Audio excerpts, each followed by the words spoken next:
కాకినాడ జిల్లా తాళ్లరేవు మండలం జార్జిపేట రామాలయంలో దారుణం జరిగింది. అర్చకుడు ఇంద్రగంటి సుందర సీతారామయ్యపై కొండమూరి శివయ్య అనే వ్యక్తి దాడి చేశాడు. దాడిలో తీవ్రంగా గాయపడ్డాడు అర్చకుడు సీతారామయ్య. కుడి చేయి, ఛాతీ, నడుముపై కత్తి గాయాలయ్యాయి.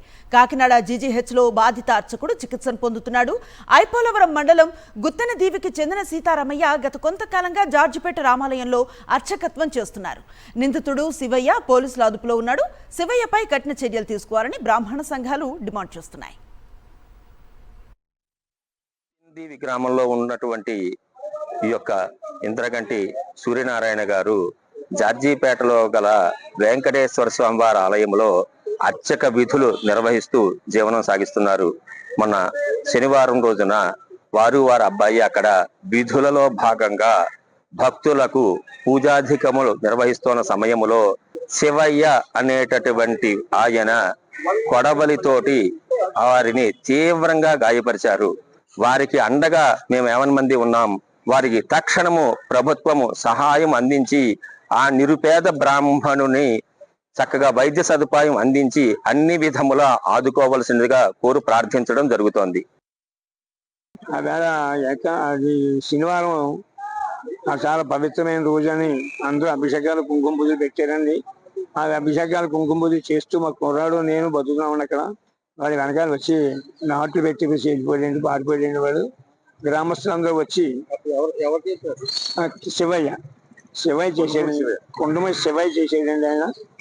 ఆ శివయ్య ఇలా చేస్తే ఊళ్ళో వాళ్ళందరూ పరిగెత్తుకు వచ్చి ఊళ్ళో వాళ్ళందరూ కూడా పేషెంట్ గారు వగేరే వాళ్ళందరూ వచ్చి మమ్మల్ని యానం తీసుకెళ్ళి అక్కడ కుట్లు కట్టించి జనరల్ హాస్పిటల్ జాయిన్ చేశారండి బాబు. నేను లేనివాడిని అందరూ కూడా అలా కాలక్షేపం చేస్తున్నాం బాబు. మా బ్రాహ్మణంలో కాశీ గారు పెద్ద మాకు, ఆయన వచ్చి మాకు సహాయ సంపత్తి అందిస్తున్నారండి బాబు. మాకు లేని వాళ్ళు మేము చాలా బాధల్లో ఉన్నాం బాబు. ఇదే సంఘటనకి సంబంధించి మరింత సమాచారం మా కరెస్పాండెంట్ రాజు అందిస్తారు. రాజు, ఈ అర్చకుడిపై దాడి వ్యక్తిగత కక్షగా చూడాలా లేదంటే ఇంకేదైనా కారణాలు ఉన్నాయా? అయితే ఆ విషయం ఏదైతే మనం చూస్తున్నామో, ఎవరైతే నిందితుడికి దాడికి పాల్పడ్డ శివయ్య కొంతకాలంగా మానసిక రుగ్మతతో బాధపడుతున్నాడు. అయితే ఈ శివయ్య నివాసం కూడా ఈ రామాలయం సమీపంలో ఉంటుంది. శివయ్య భార్య ఈ అర్చకుడిని సుందరరామయ్యతో మాట్లాడడానికి చూసి జీవించుకోలేక ఒక అనుమానంతోనే ఈ కత్తితో దాడి చేసినట్లు మనకు ప్రాథమికంగా సమాచారం ఉంటుంది.